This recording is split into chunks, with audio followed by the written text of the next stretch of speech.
सुप्रभात दोस्तों।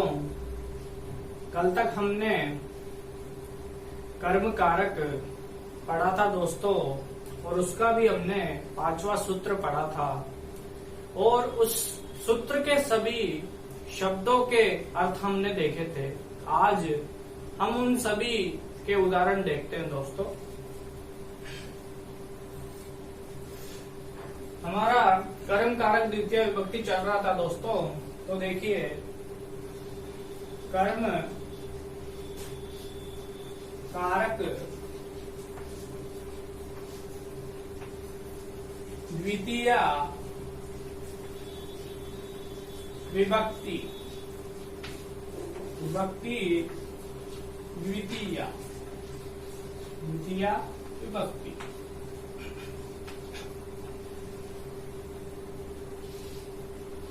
कर्म कारक द्वितीय विभक्ति, इसका सूत्र था दोस्तों, कल हमने पढ़ा था 5वां सूत्र। अभितः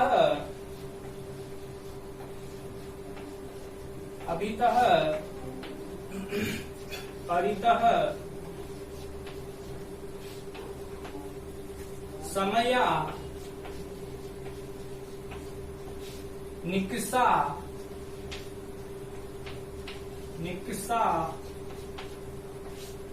हा प्रति। अभितः परितः समया निक्सा हा प्रति योगे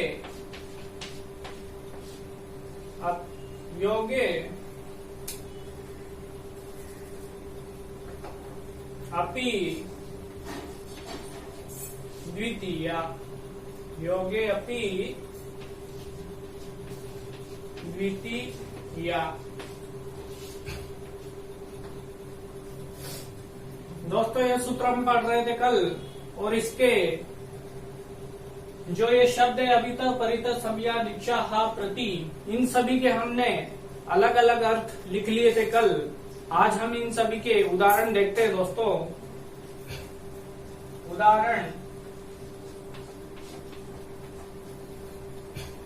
उदाहरण देखिए दोस्तों, एक उदाहरण लेते हैं, जैसे गांव, जैसे नदी है ना, गांव के दोनों ओर, जैसे गांव के दोनों ओर नदी है। ये शायद कल भी बता दिया था दोस्तों उदाहरण। दूसरा उदाहरण एक और देखते हैं।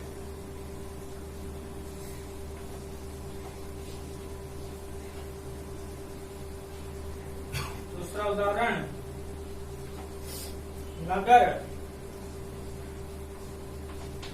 नगर के चारों ओर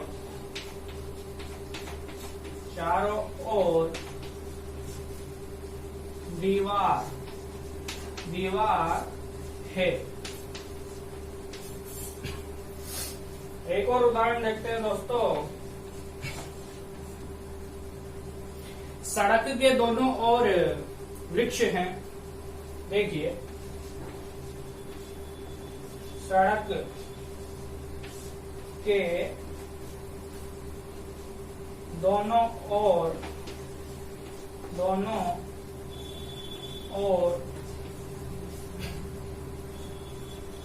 वृक्ष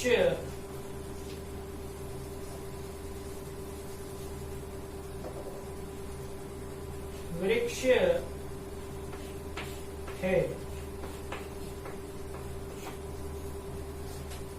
ये उदाहरण दोस्तों। अब देखिए दोनों ओर हम अर्थ लिख चुके हैं कल की कक्षा में। अभितः शब्द का अर्थ होता है दोनों ओर, और एक ऐसा ही शब्द और बताया था हमने आपको, उभयतः, उसका अर्थ भी होता है दोनों ओर। तो ये देखिए दोस्तों, ये अभितः और एक और शब्द उभयता। इन दोनों शब्दों का अर्थ होता है दोनों ओर। अब देखिए दोनों ओर, यहां पर हमने लिख दिया अभितः और ओब्लिक लगा करके ही हमने उभयता को भी लिख दिया। तो ये उभयता इस प्रकार से। अब अभितः और उभयतः इन दोनों का अर्थ हुआ दोनों ओर, और इन दोनों शब्दों के योग में, इन दोनों शब्दों के योग में गांव जो कर्म है उस कर्म में द्वितीय विभक्ति का प्रयोग हुआ दोस्तों। तो ये हो गया ग्रामम। इस प्रकार से अभितः और उभयतः इन दोनों का योग है। इन दोनों शब्दों के योग में कर्म में द्वितीय विभक्ति का प्रयोग हुआ। ग्राम कर्म है। ठीक है दोस्तों, तो ये इस प्रकार से।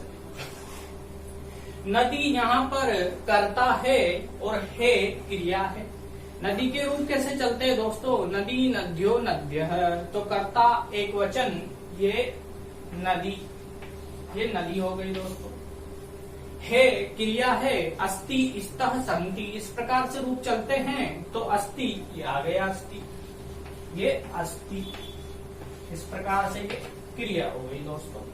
ये कर्ता हुआ नदी और अस्ति हो गई क्रिया। इस प्रकार से आपको समझ में आ गया होगा, स्पष्ट हो गया दोस्तों है। दूसरा उदाहरण देखिए, नगर के चारों ओर दीवार है तो परितः। एक मिनट दोस्तों, इसको बाद में देखेंगे, पहले इसको देख लेते हैं। सड़क के दोनों ओर वृक्ष हैं, इसको देख लेते हैं पहले, इसको थोड़ा बाद में देखेंगे। नगर के चारों ओर दीवार है तो सड़क के दोनों ओर वृक्ष हैं, इसको यहां देख लेते हैं। ये सड़क के दोनों ओर वृक्ष है।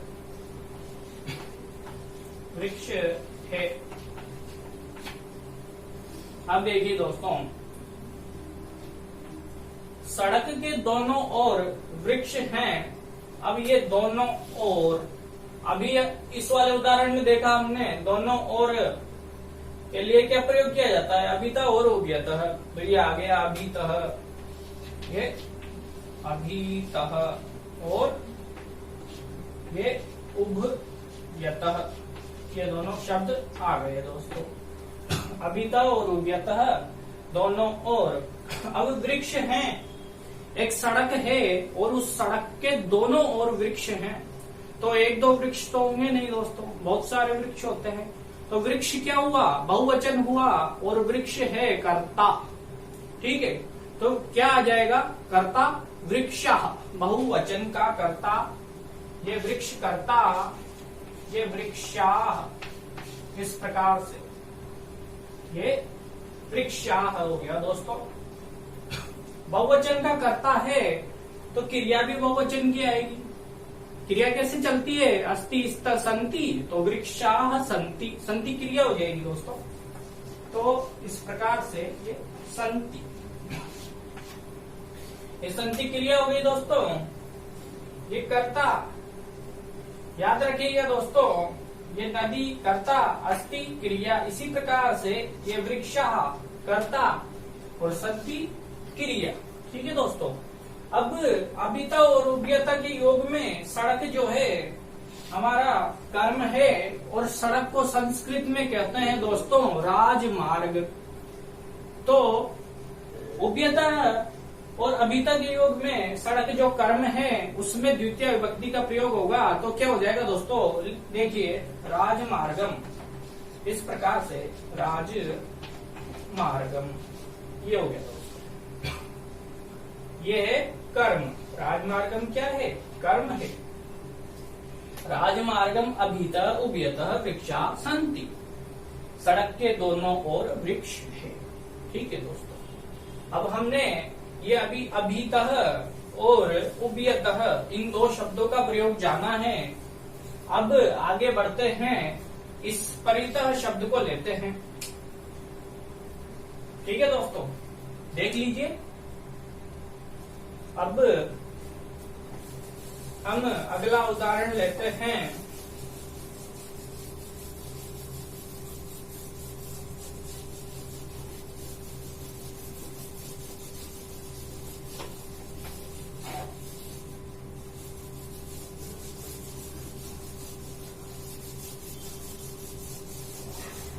देखिए,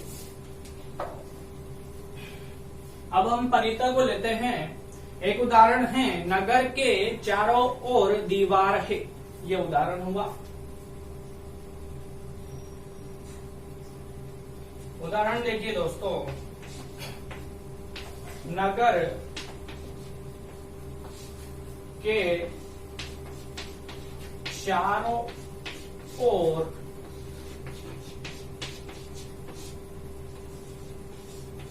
दीवार है, इस प्रकार से। अब परिता का अर्थ तो हो गया चारों ओर, और ऐसा ही एक और सूत्र आता है दोस्तों। सूत्र क्या है? एक और शब्द है सर्वतः, उसका मतलब होता है सब ओर। तो चारों ओर ये परितः हो गया दोस्तों। परितः को बोलते हैं चारों ओर, और एक और शब्द है सर्वतः। ये सर्वतः, इस सर्वतः का अर्थ होता है सब ओर। क्या होता है दोस्तों अर्थ? सब ओर। अब देखिए दोस्तों, जैसे मान लीजिए यह एक खेत है, ठीक है, और हम बोले कि खेत के चारों ओर, तो इस प्रकार से ये खेत के चारों ओर। और अगर हम बोले खेत के सब ओर, तो खेत के सब ओर बात एक ही है दोस्तों। तो परितः और सर्वतः, परितः मतलब चारों ओर, सर्वतः मतलब सब ओर, बात एक ही है दोस्तों। चारों ओर लिखो या सब ओर लिखो, एक ही बात है। अब देखिए दोस्तों,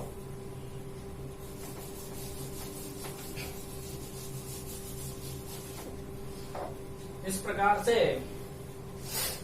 परितः और सर्वतः के योग में नगर जो है कर्म है, और इस नगर में द्वितीय विभक्ति का प्रयोग होगा दोस्तों। तो ये हो गया नगरम। नगरम किसके योग में हुआ? इन दोनों शब्दों का हुआ योग। परितः और सर्वतः शब्दों के योग में नगरम कर्म में द्वितीय विभक्ति का प्रयोग हो गया दोस्तों।